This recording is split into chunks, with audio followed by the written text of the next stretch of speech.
सामान्य वीडियो के बारे में कक्षा 12 के छात्रों को इतिहास विषय में भक्ति आंदोलन नंबर 5 के दूसरे भाग के बारे में बताने जा रहा हूँ। जैसे पिछले वीडियो में मैंने आप लोगों को बताया कि जो भक्ति आंदोलन था इसका प्रारंभ इसलिए हुआ उस समय समाज में बहुत व्याप्त बुराइयां थी।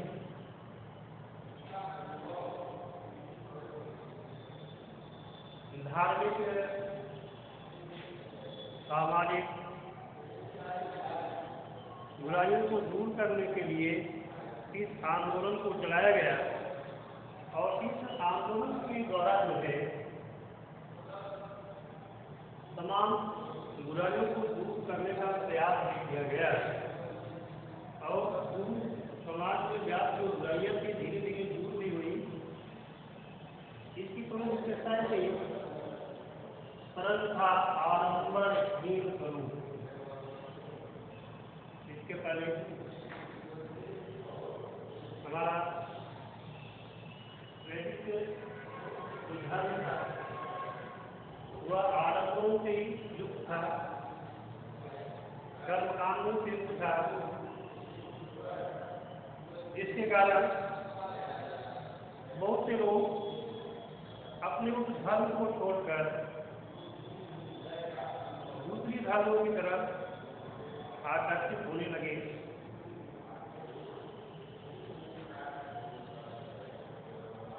तो उनको रोकने के लिए ये जो भक्ति आंदोलन चलाए गए वह उनकी गहरा प्रभाव डाले, क्योंकि यह भक्ति आंदोलन बहुत ही सरल था। इसमें किसी भी प्रकार का आडंबर नहीं था। दूसरा है जाति पात का विरोध। जैसे हमारा समाज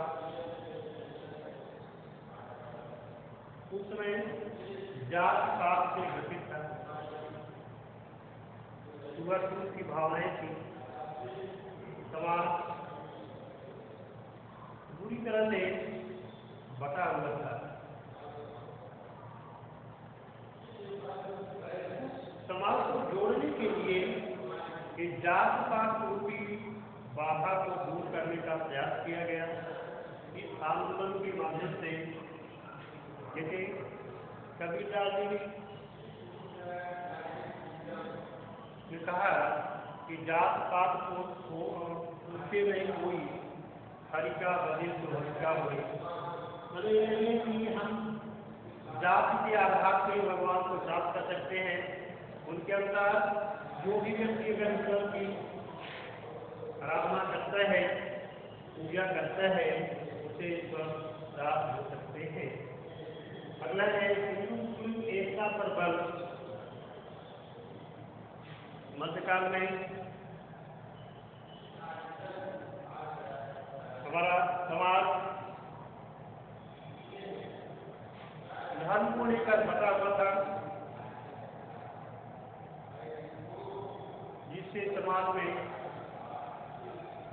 विद्वेष तेजी से फैल रहा था और आपकी धार्मिक उन्माद या संघर्ष भी हो रहे थे। इन संघर्षों को दूर करने का प्रयास किया गया। हिंदू और मुस्लिम एकता पे बल दिया गया। उनकी धार्मिक उन्माद को रोकने का प्रयास किया गया। अगला है जन भाषा का प्रयोग। ऐसे प्राचीन समय में संस्कृत भाषा थी मूल रूप से, बाद में पाली भाषाओं का प्रयोग किया गया। तो जो विचारक थे उन्होंने जन भाषाओं के माध्यम से अपने विचारों को प्रकट किया, जिससे लोग उनकी बातों को समझे, जिससे जनमानस में उनके विचार तेजी से फैले और यह आंदोलन काफी सफल हुआ। संन्यास ऐसा लोग माने यह जो भक्ति आंदोलन था वह सन्यास का विरोध कर रहा था। इनके अनुसार कि हम घर पर रहकर ही अच्छे कर्मों के माध्यम से हम अच्छा कार्य कर सकते हैं। तो इसका भक्ति आंदोलन का जो प्रभाव था वह विभिन्न क्षेत्रों में पड़ा, जैसे राजनीतिक प्रभाव। राजनीतिक प्रभाव में धार्मिक सहिष्णुता, धर्म को लेकर जो विभेद थे, जो कट्टरपंथीता थी शास्त्रों के अंदर, उसको दूर किया गया। सिख तथा मराठा तख्त का उदय भारत में इस आंदोलन के द्वारा सिख और मराठा शक्तियों का उदय हुआ, जिससे लोगों में एकता का प्रादुर्भाव हुआ। सामाजिक प्रभाव में जात पात पर प्रहार किया गया, जात पात का विरोध किया गया, हिंदू मुस्लिम एकता पे बल दिया गया, संकीर्ण भावनाओं को तिरस्कृत किया गया, ऊंच नीच के भेदभाव को समाप्त करने का प्रयास किया गया। इस्लाम धर्म के प्रचार, इसमें धार्मिक प्रभाव में इस्लाम धर्म के प्रचार को रोकने का प्रयास किया गया, क्योंकि उस समय कट्टरपंथी इस्लामिक लोग देश के गरीब लोगों को जबरदस्ती इस्लाम धर्म को मानने के लिए विवश कर रहे थे। तो भक्ति आंदोलन के माध्यम से जो भटके थे, जो लोग अपनी धर्म के प्रति विरक्त हुए थे, उन्हें जोड़ने का प्रयास किया गया। सिख धर्म का एक विकास हुआ। गुरु नानक के बताए हुए सिद्धांतों पर एक नए धर्म का उदय हुआ, जिसे सिख धर्म कहते हैं, और उसी बताए हुए मार्गों पर जो सिखों के गुरु थे या उनके उत्तराधिकारी जो हुए, वह है अपने धर्म के बारे में तेजी से कार्य किए। तेजी से सांस्कृतिक विकास हुआ।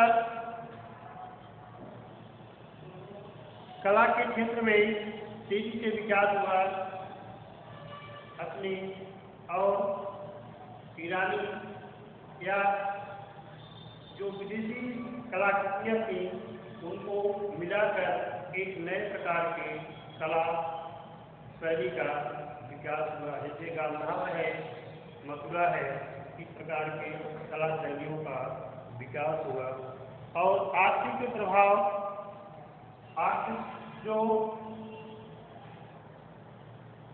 अमीर लोग थे वे गरीबों का शोषण करते थे। अधिक धन कमाने की उनके अंदर लालसाएं थी, लेकिन इस भक्ति आंदोलन के प्रभाव के कारण उनके अंदर ये लालसाएं धीरे धीरे समाप्त हो गई और आर्थिक शोषण धीरे धीरे समाप्त हुआ, जिसके कारण उनका भी, गरीब तबके के लोगों का भी तेजी से विकास हुआ।